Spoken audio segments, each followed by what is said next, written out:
Students, good morning all of you. मेरे प्यारे विद्यार्थियों, आप सभी लोगों का एसएसटी क्लासेस में स्वागत है। डियर स्टूडेंट्स, आज का जो मेरा टॉपिक है, जैसा कि आप देख पा रहे हैं, NCERT math class 10 exercise 9.1 part 1। Dear students, आज हम त्रिकोणमिति के 9.1 के बारे में चर्चा करेंगे और इसके बारे में आप आज का जो वीडियो है, जो हमारा टॉपिक है क्लास 9.1 से है, ऊंचाई और दूरी से। बिना समय गंवाए हम टॉपिक पे आते हैं। जो मेरा टॉपिक है, जैसा कि आप देख पा रहे हैं, क्वेश्चन में लिखा है 9.1 का क्वेश्चन नंबर फर्स्ट। जैसा कि क्वेश्चन में लिखा है, आप देख सकते हैं, हम आपको बता रहे हैं पढ़कर। सर्कस का एक कलाकार एक 20 मीटर लंबी डोर पर चढ़ रहा है, जो अच्छी तरह से तनी हुई है और भूमि पर सीधे लगे खंभे के शिखर से बंधा हुआ है। यदि भूमि स्तर के साथ डोर द्वारा बनाया गया कोण 30 अंश हो तो खंभे की ऊंचाई ज्ञात कीजिए। तो डियर स्टूडेंट, देखिए, मान लीजिए ये ए और बी, ये आपका भूमि है, ठीक है ना। ए बी क्या है, मान लीजिए, यहां लिख दीजिए, माना ए बी भूमि है। ए बी क्या है, भूमि। ए बी भूमि है, ठीक है ना। अब यहाँ पर क्या है, एक ऐसे आप देख सकते हैं, इसमें लिखा है 20 मीटर लंबी डोर चल रहा है, जो अच्छी तरह से तनी हुई है, भूमि पर सीधे लगे खंभे के शिखर से। ये मान लीजिए आपका खंभा है। ये क्या है, खंभा है, इसको हम सी मान लेते हैं, ठीक है ना। तथा एसी खंभा है। एसी क्या है, खंभा है, ठीक है ना। जैसे लिखा है वैसे लिखना है, ठीक। एसी खंभा है। अब ये भूमि है और ये खंभा है। खंभे के शीर्ष से और ये भूमि के बिंदु से ये डोरी है। ये क्या है, डोरी है। ये डोरी है। डोरी की लंबाई कितनी है, 20 मीटर। कितनी है, 20 मीटर है। बीसी क्या है, डोरी है। डोरी है, ठीक है ना। तथा बीसी बराबर दिया है, बीसी मतलब डोरी, बराबर दिया है, कितना दिया है, 20 मीटर दिया है। और ये डोरी और ये भूमि के बीच ये जो एंगल बन रहा है, इसमें दिया है 30 डिग्री है। कितनी है, 30 डिग्री है। और ये हमारा 90 डिग्री हो गया। तो हमें खंभे की ऊंचाई ज्ञात करनी है, यानी ए बी बराबर क्या होगा, यही हमें निकालना है, ठीक है ना। अब देखो, ये बहुत ही सिंपल है और आसान है, बस थोड़ा सा आपको दिमाग लगाना। दिमाग ये लगाना है, एसी हमारा क्या है, लंब है। क्या है, लंब है। और बीसी हमारा क्या है, कर्ण है, ठीक है ना। और ये हमारा क्या है, आधार है। अब देखो, अब हमें थीटा का मान दिया है। क्या दिया है, थीटा बराबर दिया है 30 अंश। तो अब हम ये देखेंगे कि ट्रिग्नोमेट्री में कौन सा त्रिकोणमितीय अनुपात को हम लगाएं जिसमें लंब और कर्ण आ जाए। क्योंकि हमें लंब का मान निकालना है और हमें कर्ण का मान पता है। तो अब हम यहाँ लगाएंगे साइन थीटा। क्या लगाएंगे, साइन थीटा लगाएंगे, ठीक है ना। यहाँ लिखिए, इसलिए साइन थीटा बराबर लंब बटे कर्ण। चूंकि यहाँ लिखिए, चूंकि साइन थीटा बराबर लंब बटे कर्ण होता है। थीटा का मान 30 डिग्री दिया है और लंब का मान 20 दिया है। सॉरी, लंब का मान निकालना है, कर्ण का मान 20 दिया है। आराम से यहाँ से हम निकाल लेंगे। तो यहाँ इसलिए यह आपका हो जाएगा साइन थीटा की जगह पर 30 अंश और लंब के जगह पर हमारा हो जाएगा एसी और कर्ण की जगह पर हो जाएगा बीसी। तो यह हो जाएगा साइन 30 अंश का मान कितना होता है, 1/2। ये आप जानते ही हैं, इसके पहले वाले वीडियो में मैं अपलोड कर चुका हूं विथ ट्रिक। याद करने की जरूरत नहीं, आप वहां से देख सकते हैं, जिसका लिंक मैं इस वीडियो के डिस्क्रिप्शन में डाल दूंगा। आप वहां से देख लेंगे, आपको याद करने की जरूरत नहीं है। Is equal to AC. AC का मान कितना है, नहीं पता है, यही हमें निकालना है। तो ये हो गया एसी, ठीक है ना। यही हमें निकालना है, एसी निकालना है। सॉरी, यहाँ हम ए बी लिख दिया, हमें एसी निकालना है, ठीक है ना। एसी हो गया। और बीसी, बीसी का मतलब ये हमारा है, तो बीसी कर्ण है, इसका मान 20 दिया है, तो 20 हो गया। अब क्रॉस मल्टीप्लाई कर देंगे तो 2 गुणे एसी बराबर मिलेगा 20, या एसी बराबर मिलेगा 20/2। और 2 में 20 में 2 का भाग देंगे तो एसी बराबर आएगा 10। अब ये 20 है क्या, मीटर है, तो ये हमारा हो गया मीटर। तो ये हो गया हमारा आंसर, ठीक है ना। चलिए, इसके बाद में क्वेश्चन नंबर सेकंड देखते हैं। क्वेश्चन नंबर सेकंड क्या कहता है, कह रहा है आंधी आने से एक पेड़ टूट जाता है और टूटा हुआ भाग इस तरह मुड़ जाता है कि पेड़ का शिखर जमीन को छूने लगता है और इसके साथ 30 अंश का कोण बनाता है। पेड़ के पाद बिंदु की दूरी जहां पेड़ का शिखर जमीन को छूता है 8 मीटर है। पेड़ की ऊंचाई ज्ञात कीजिए। बहुत सिंपल है। देखिए ये मान लीजिए भूमि है, इसको मान लेते हैं हमारा ए बी भूमि है और यहाँ पर एक वृक्ष है, ये वृक्ष है, वृक्ष सीधा ही तो रहेगा, बीसी मान लेते हैं वृक्ष है। इस तरह से ये वृक्ष है। मान लेते हैं ये पॉइंट डी से टूट जाता है। मान लेते हैं ये पॉइंट डी से टूट गया, आंधी चला और जब आंधी चला तो यहाँ से टूट गया तो ये आकर के यहाँ झुक गया। तो ये देखिए ये जो आपका ऊपर का जो पत्ती है ये यहाँ ए पर आके मिल रहा है। अब इसके साथ जो कोण बना रहा है जैसा कि इसमें दिया है 30 अंश का कोण बनाता है, तो ये हो गया 30 अंश। अब कह रहा है जहां पर ये छूता है और पेड़ का पाद का मतलब पैर मतलब जड़, जहां पर ये खड़ा है इसके बीच की दूरी है 8 मीटर, है ना। कितनी है? 8 मीटर है। तो कह रहा है पेड़ की पूरी ऊंचाई क्या होगी, पेड़ की ऊंचाई निकालनी है। तो देखो इसको हम मान लेते हैं h1, ठीक है ना, और इसको हम मान लेते हैं क्या h2, बी से डी तक का h1 मान लेते हैं और डी से इसको हम मान लेते हैं ई, डी से ई का हम मान लेते हैं h2। तो आप ध्यान दीजिए यही टूट कर नीचे आएगा तो यही हमारा h2 हो गया। कौन टूट कर इधर आ रहा है? यही ई ही तो नीचे आ रहा है जो ए पर जाकर मिल रहा है। तो हमें पेड़ की ऊंचाई निकालनी है। तो पेड़ की ऊंचाई बराबर क्या होगा? पेड़ की ऊंचाई बराबर क्या होगी? ये पूरा यानी बीडी को हमें डीई में जोड़ना होगा, पेड़ की ऊंचाई निकल जाएगी। तो पेड़ की ऊंचाई बराबर हो जाएगा हमारा बीडी प्लस डीई, है ना। तो बीडी हमारा क्या है? h1 है और डीई क्या है? h2 है। यानी हमें h1 और h2 निकालना होगा। तो देखो एक बार हम इसको और इसको लेंगे तो ये हमारा लंब है और ये हमारा क्या है? आधार है। तो एक बार हम cos थीटा लगाएंगे, लंब बटा आधार नहीं सॉरी tan थीटा लगाएंगे। क्या लगाएंगे? tan थीटा लगाएंगे। क्योंकि आधार हमें पता है, लंब हमें निकालना है, तो tan थीटा लगा देते हैं, ठीक है ना। यहाँ लिखिए इसलिए tan थीटा बराबर लंब बटे आधार। चूंकि tan थीटा बराबर लंब बटे आधार होता है इसलिए tan, ठीक है ना, tan थीटा की जगह पर कितना? 30 अंश, तो हो गया tan 30 अंश, ठीक है ना। tan 30 अंश बराबर लंब का मान h1 है तो हो गया h1, आधार का मान 8 है तो ये हो गया 8। अब tan 30 अंश का मान कितना होता है? 1/√3 होता है, तो 1/√3 हो गया। h1 अपान 80 क्रॉस मल्टीप्लाई कर दीजिए। 80 नहीं है सॉरी 8 है, कितना है ये देखिए 8 है, तो ये हो गया 8, ठीक। तो 8 हो गया, मल्टीप्लाई करेंगे तो हमें मिलेगा √3 इंटू h1 बराबर क्या मिलेगा? 8 मिलेगा, या h1 इज इक्वल टू मिलेगा 8/√3 मीटर, है ना। इसको हम मान लेते हैं समीकरण नंबर 1। अब हमें h2 का मान चाहिए, यानी ये वाला, तो ये वाला इसके बराबर होगा।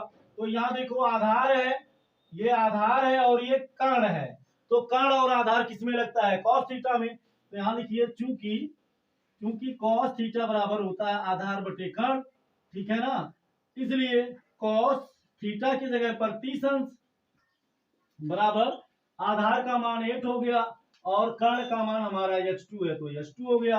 अब cos 30 अंश का मान कितना होता है? √3/2 होता है, ये आप जानते ही हैं। ये हो गया √3/2 इज इक्वल टू 8/h2, है ना। क्रॉस मल्टीप्लाई करेंगे तो हमें मिलेगा √3 into h2 is equal to 8 का मल्टीप्लाई 2 में करेंगे तो 16 हो जाएगा, या h2 बराबर मिलेगा 16/√3। इसको हम समीकरण नंबर 2 मान लेते हैं। यहाँ लिखिए इसलिए पेड़ की ऊंचाई, तो पेड़ की ऊंचाई बराबर हो जाएगा h1 प्लस h2, यही होगा ना। तो h1 का मान कितना है?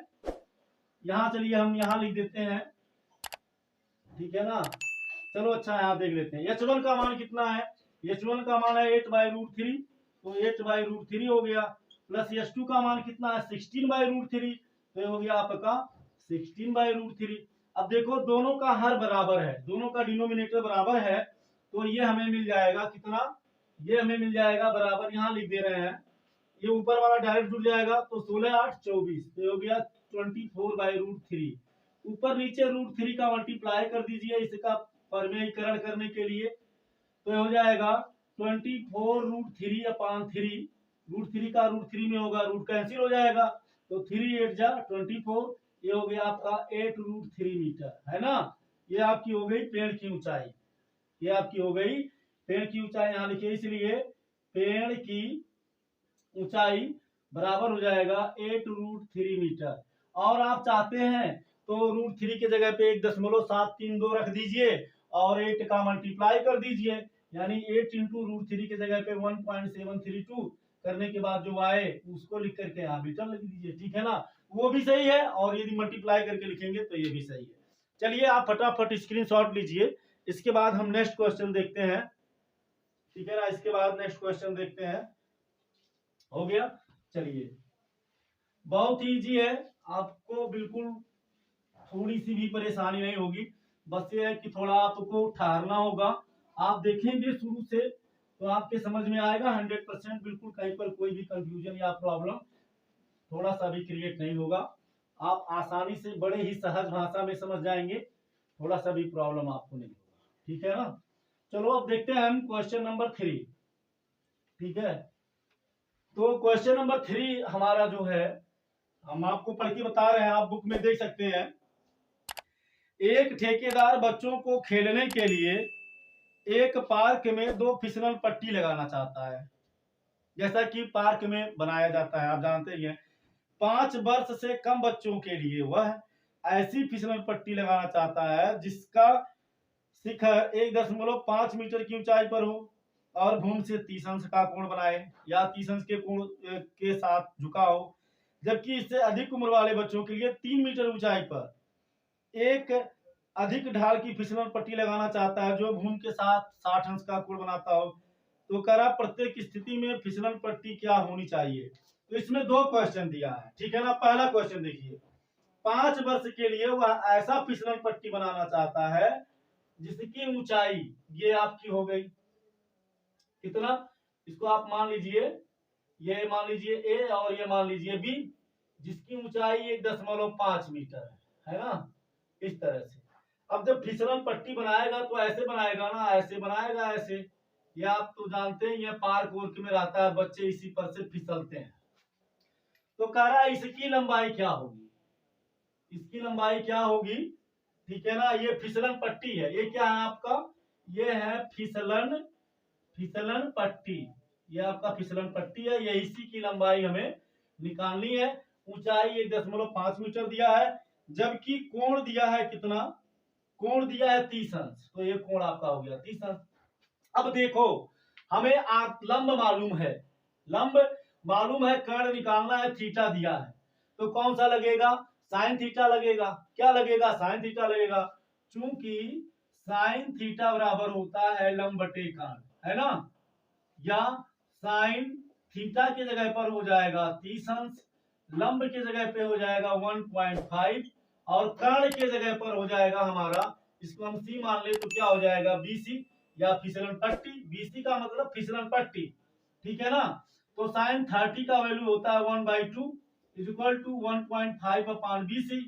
क्रॉस मल्टीप्लाई करेंगे तो BC बराबर आएगा 2 5 जा 10 और 2 1 जा 2 1 3, तो हो गया 3.0, ठीक है ना। तो ये हो गया इतना मीटर, यानी कहने का मतलब है 5 वर्ष के बच्चों की के लिए जो फिसलन पट्टी बनाएगा जिसकी ऊंचाई जमीन से 1.5 मीटर होगी 30 अंश के कोण के साथ, उस फिसलन पट्टी की लंबाई कितनी होगी, 3 मीटर होगी, ठीक है ना। ये क्वेश्चन नंबर 3 का पहला था। अब देखो दूसरा नंबर में क्या दिया है, दूसरा नंबर में दिया है वह दूसरा फिसलन पट्टी इस प्रकार से बनाना चाहता है जिसकी ऊंचाई 3 मीटर हो और 60 अंश का कोण बनाए। कहने का मतलब ये इस तरह से है, ठीक है ना। ये जो फिसलन पट्टी बना रहा है, ये इसकी ऊंचाई इस बार कितनी है, इस बार इसकी जो ऊंचाई है ये 3 मीटर है, ठीक है ना। इसको ए मानो, इसको बी, इसको सी, और ये आपकी हो गई फिसलन पट्टी, ठीक है ना। ये हो गई आपकी फिसलन पट्टी, ठीक है ना। ये आपकी फिसलन पट्टी हो गई, क्या हो गई, फिसलन पट्टी, ठीक है ना। अब फिसलन पट्टी की यहाँ भी लंबाई निकालनी है, यहाँ कोण कितना बन रहा है 60 डिग्री, तो यहाँ भी देखो लंब दिया है, कर्ण निकालना है, यहाँ भी साइन थीटा लगेगा, यहाँ लिखिए इसलिए साइन थीटा बराबर लंब बटे कर्ण, यल फार लंब के फार कर्ण, ये आप जानते हैं, ये लाल बट्टा कक्का ट्रिक में मैं आपको बता चुका हूँ। तो साइन थीटा की जगह पर हो जाएगा 60 अंश, और लंब की जगह पर हो जाएगा 3, और कर्ण की जगह पर हमारा क्या हो जाएगा AC। तो साइन 60 का वैल्यू कितना होता है, √3/2 होता है, ठीक है, equal to 3/AC। Cross multiply हम करेंगे तो हमें मिलेगा √3 into AC is equal to 2 3 6, या आपको मिलेगा AC बराबर 6/√3। अब ऊपर नीचे परमेयीकरण करने के लिए √3 का मल्टीप्लाई कर देंगे तो आपको मिलेगा AC बराबर 6 का मल्टीप्लाई √3 में तो 6√3, और √3 का √3 में तो रूट गायब, तो 3 2 जा 6, या आपको AC बराबर मिलेगा 2√3 मीटर, कितना होगा 2√3 मीटर होगा।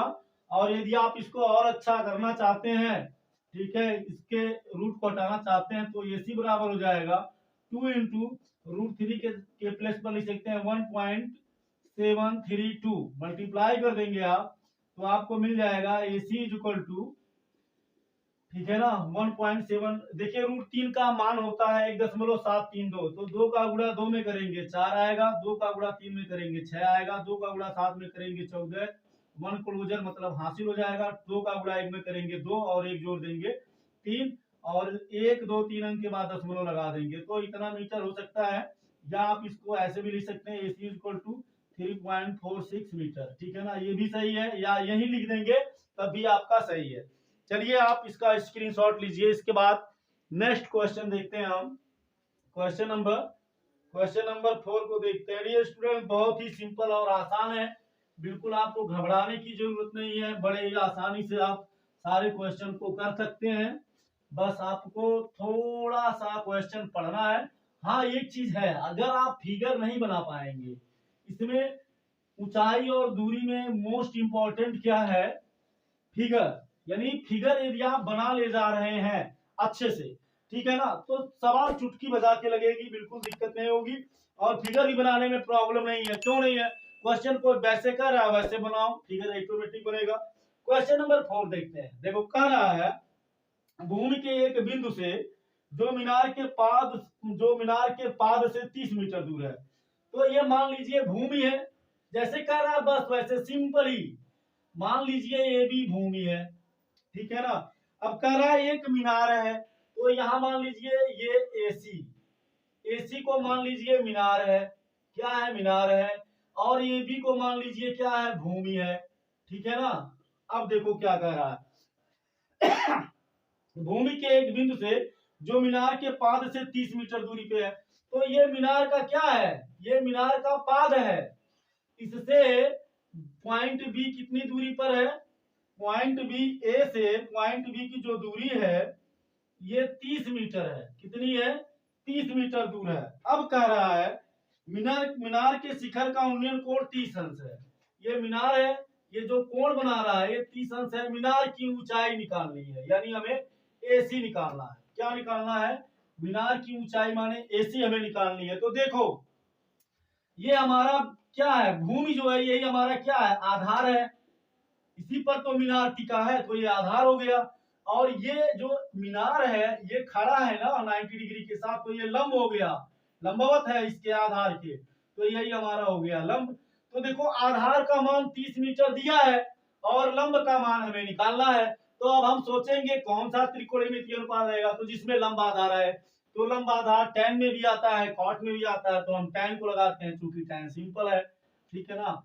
तो चूंकि काट को निकालने के लिए हमें tan का हमें क्या करना पड़ेगा, रिसिप्रोकल मतलब व्युत्क्रम करना पड़ेगा, tan हमारा सिंपल है तो tan लगा देते हैं।